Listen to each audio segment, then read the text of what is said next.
awalnya memang tapi memang tergantung kondisi dan tergantung lingkungan. Saya mengerti soal dulu kalau misalnya kata merdeka Merdeka. Berarti bebas. buat anaknya itu mandiri melakukan apa yang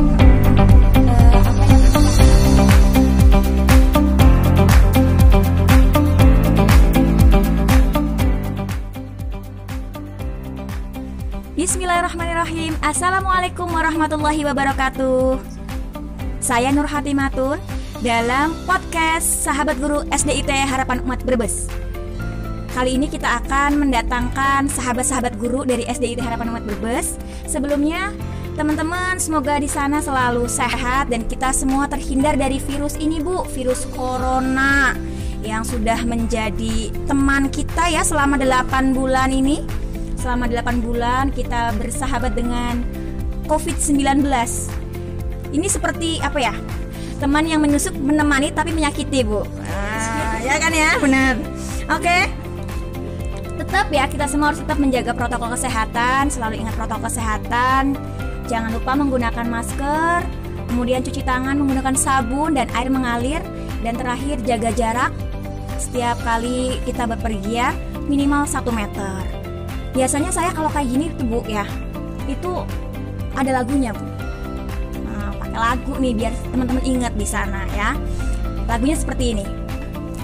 Corona, corona, virus berbahaya, batuk, pilek, demam, itu gejalanya.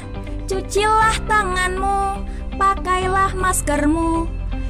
Jangan kemana-mana, di rumah saja. Nah, itu bisa tuh, Bu, dipraktekkan nanti sama Ananda di rumah. Sebelumnya, saya perkenalkan dulu nih sahabat guru dari SDIT Harapan Umat Brebes. Yang pertama, Ibu Senti Ferawati SPD. Beliau ini merupakan salah satu guru senior. Cukup lama di SDIT Harapan Umat Brebes ya. Kurang lebih berapa tahun, Bu? 10 tahun ya? 10 tahun. 10 tahun. Alhamdulillah, terima kasih ilmunya ya, Bu, selama 10 tahun mengabdi di SDIT. Selanjutnya ada guru bimbingan konseling yaitu Bu Ninda Mawar Rianti. Saya selalu lupa, maaf ya, Bu ya. Enggak apa-apa. Assalamualaikum. Iya. Beliau ini merupakan salah satu guru favorit teman-teman SDIT Harapan Umat Brebes karena selalu berkeluh kesah, bercerita. Semua anak juga kenal karena semuanya curhat cerita dan berkeluh kesah sama beliau. Oke, saya dan teman-teman semua akan berdiskusi mengenai merdeka belajar dalam kondisi pandemi. Tapi sebelumnya saya pengen tahu nih, Bu Senti dulu ya, Bu. Bu Senti dulu, gimana sih, Bu, menurut Bu Senti ini, pandangan Bu Senti sendiri pandemi COVID-19 itu seperti apa? Bismillahirrahmanirrahim. Assalamualaikum warahmatullahi wabarakatuh. Waalaikumsalam warahmatullahi wabarakatuh. Doa kami semoga pandemi cepat berlalu. Amin. Amin. Ya. Pada saat pertama kali saya lihat COVID itu di video yang di Cina, kalau nggak salah itu serem. Kayaknya serem banget ya, Bu. Langsung mendadak meninggal seperti itu kan, akhirnya kita horor banget gitu kan. Akhirnya tapi kita juga harus belajar bagaimana sih COVID yang sebenarnya, bagaimana sih caranya gitu kan. Harus banyak informasi supaya kita menyampaikan ke anak-anak juga mudah dan valid gitu, menyampaikan ke anak-anak. Tidak menakut-nakuti anak-anak, tapi mereka juga bisa tetap belajar dengan santai, enjoy gitu ya. Tapi mereka juga bisa menjalannya dengan baik tanpa harus takut seperti kita gitu, tapi harus hati-hati gitu. Itu terkait dengan COVID. Alhamdulillah karena kita terpadu, jadi kita juga bisa koordinasi dengan orang tuanya bisa membantu untuk memahamkan anak-anak gitu. Bu Senti sendiri merasa gugup nggak? Maksudnya menghadapi kondisi yang mendadak seperti itu ya, Bu. Dari sisi Bu Senti sendiri itu, saya harus gimana nih? Kira-kira apa yang Bu Senti lakukan pada saat itu untuk menenangkan diri Bu Senti? Awalnya memang takut, tapi memang tergantung kondisi dan tergantung lingkungan, terutama lingkungan di rumah. Iya. Walaupun awalnya juga saya takut, bagaimana anak boleh keluar. Iya. 1 bulan pertama memang benar-benar saya bilang, saya sama suami yang karena memang harus kerja tetap keluar, ya mereka harus belanja stok. Iya. Tapi itu 1 bulan. Stok bulanan ya, Bu ya. Itu baru 1 bulan. Setelah itu ya biasa saja. Biasa ke pasar.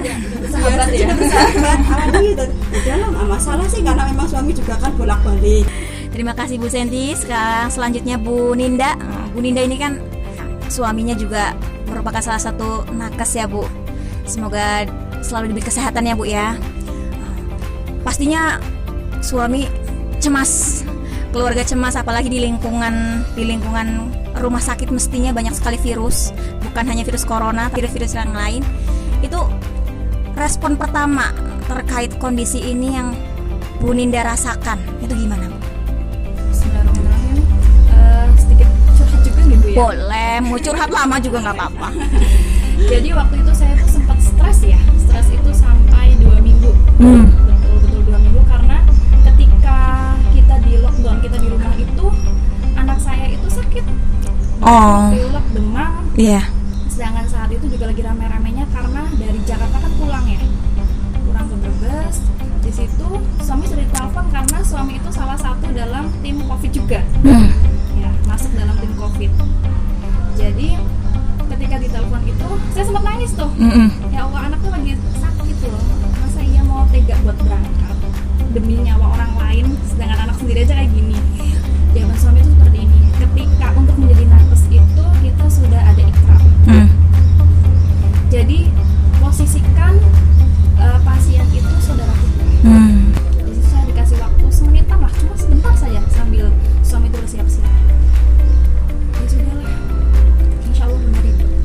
Terus suami itu berkata seperti ini, insya Allah benar. Ketika kita meninggal di jalan Allah, juga insya Allah kita menjadi syahid. Luar biasa perjuangan suami ya Bu. Ya alhamdulillah. Mudah-mudahan selalu diberi kesabaran Bu. Dan kita doakan semoga virus ini cepat berakhir. Karena teman-teman dan siswa-siswa juga kayaknya udah kangen banget dengan sekolah. Enaknya tuh seperti apa daring di mata Bu Senti? Kalau terkait dengan pembelajaran tergantung tujuannya sih. Iya. Misalkan memang terkait dengan pengetahuan atau kognitif, ya memang susah untuk diaplikasikan diterapkan ke anak-anak kalau misalnya hanya daring. Apalagi banyak faktor. Kalau misalnya banyak daring kan banyak faktor. Satu, kalau memang gurunya kurang inovatif, Iya benar. otomatis akan bete. Materi. Yang kedua, kalau memang gurunya sudah inovatif, sudah bagus, dan lain, tapi di rumah kurang mendukung. Mendukungnya bagaimana? Mungkin orang tuanya kerja. Iya. Orang tuanya kerja, yang memang ada juga yang mengeluhkan terkait dengan HP-nya kurang mendukung.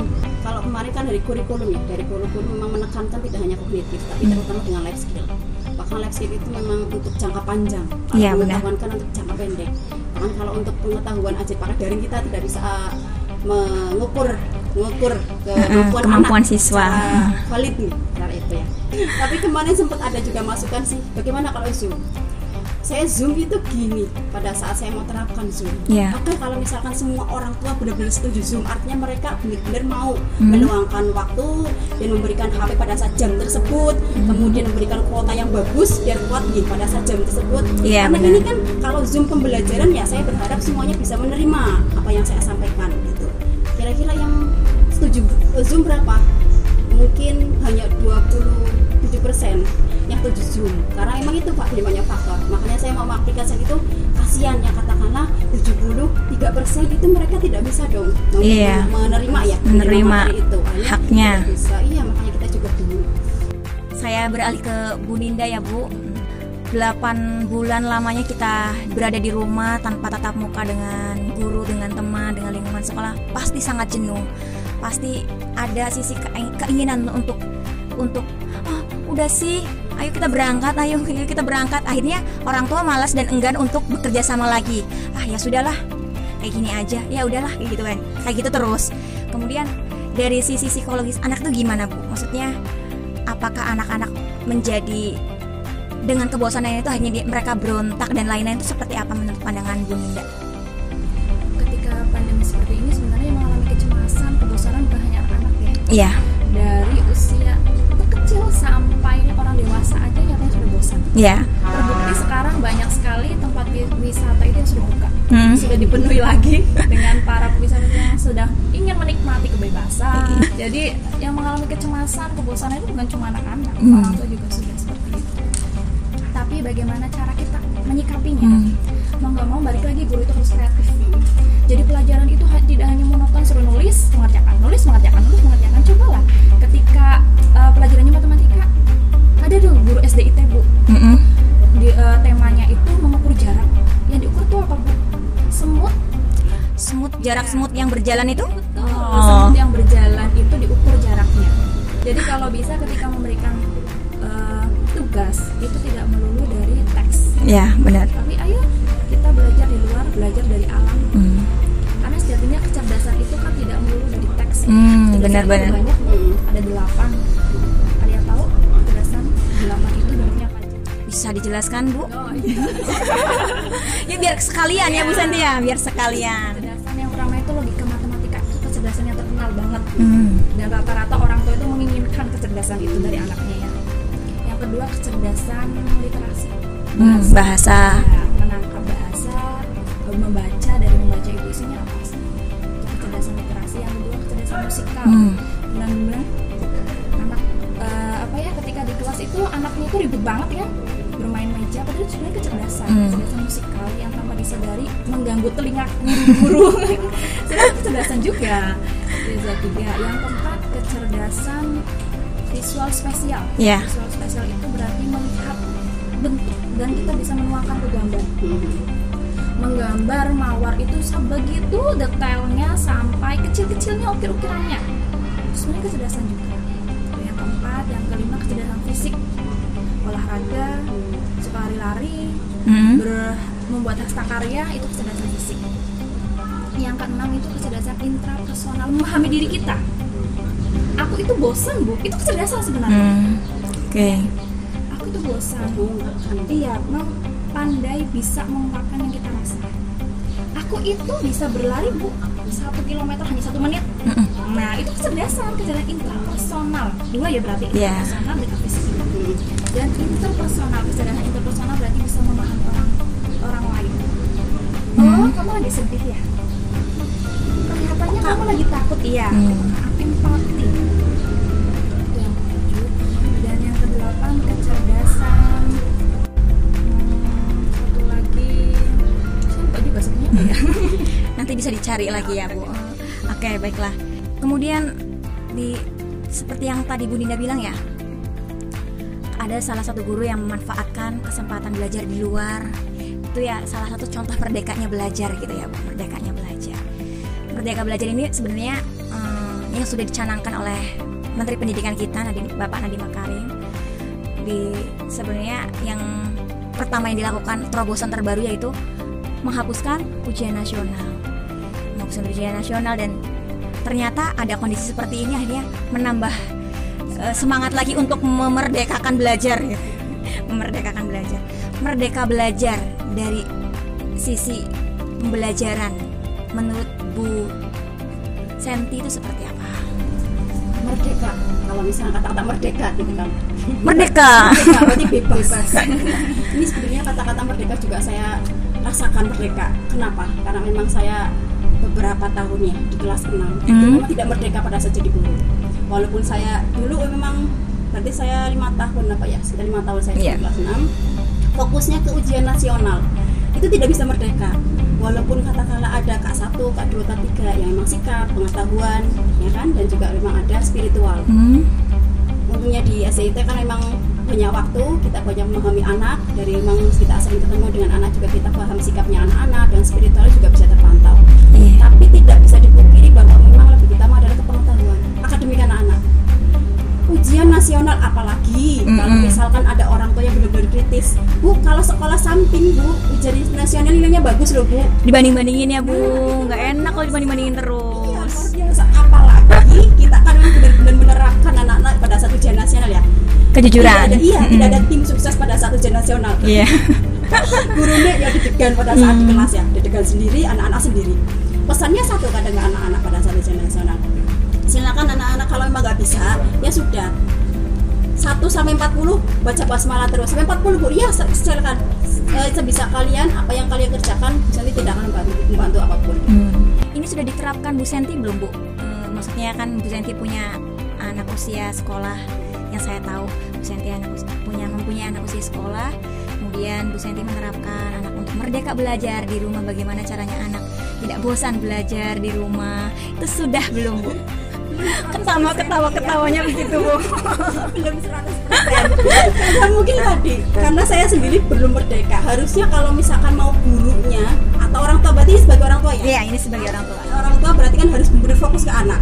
Harus fokus ke anak yang tadi disampaikan. Kadang saya gini, ada dua hal. Saya memang mau tidak mau harus tetap bekerja dari pagi sampai siang gitu. Nah, siang sampai siang karena memang ada pandemi, akhirnya kan dari sore ya sampai siang. Tapi di sisi lain saya ada dua ini kadang. Satu, saya mau berangkat kerja, anak saya harus selesai tugas.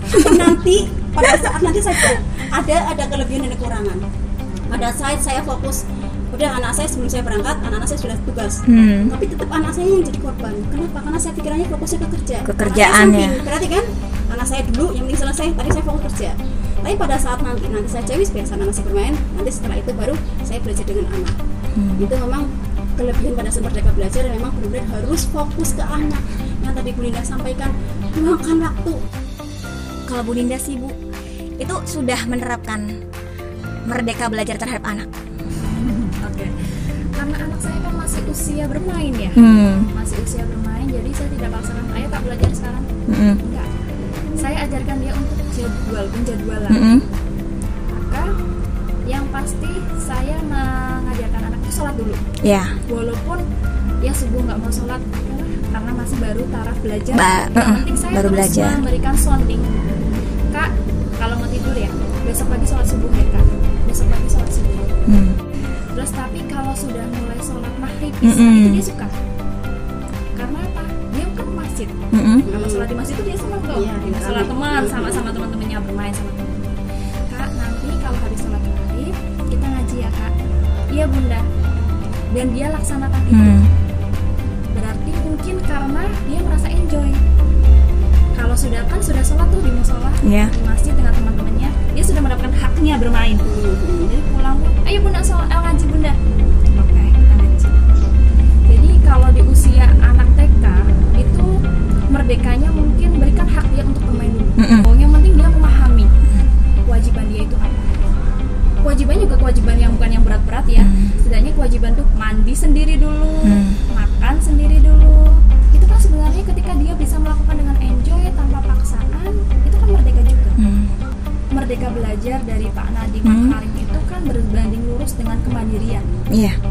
Ya, orang tua bisa membuat anaknya itu mandiri melakukan apa yang anak lakukan. Kewajiban yang harus anak lakukan. Jadi bagaimana menumbuhkan kemandirian itu? Ya ajarkan yang mau kita tumbuhkan itu apa. Kalau emang mau anaknya bisa sholat, ya ajarkan. Anak sholat. Ayo nak sholat subuh. Ya, kamu harus sholat subuh. Itu kan perintah. Tapi ayo nak sholat subuh. Sebenarnya dari daring kita itu bisa lebih mendekati anak, bisa lebih dekat dengan anak dan lebih bisa mengasah bakat anak. Seperti yang 8 kecerdasan tadi ya.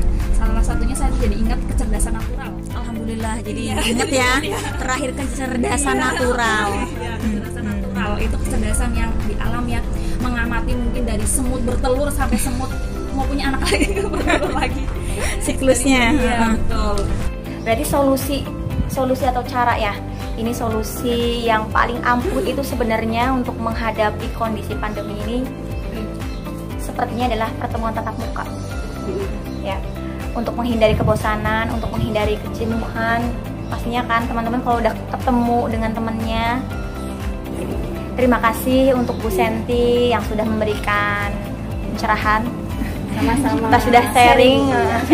Terima kasih Bu Ninda yang sudah memberikan pencerahan juga dari sisi psikologis.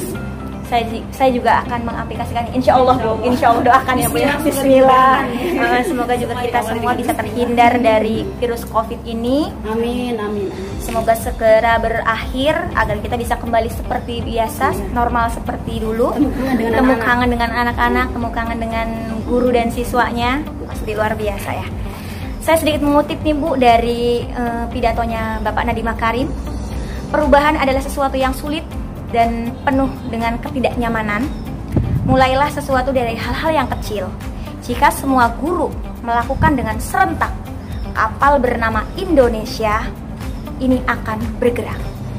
Terima kasih, saya Nurhati Matun. Wassalamualaikum warahmatullahi wabarakatuh. Waalaikumsalam warahmatullahi wabarakatuh.